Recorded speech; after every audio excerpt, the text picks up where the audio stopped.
It was a harmattan evening in Kaduna. Dust hung in the air like memory. Widows whispered into broken calabashes, their sorrow floating on the river's breath.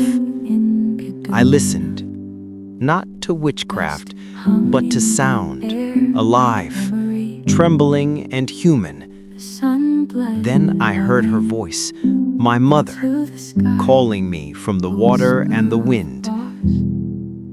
That night, beneath the mango tree, I pressed play, and sorrow became song. Their voices rose, no longer grief, but gratitude. And when the morning came, the silence itself was singing.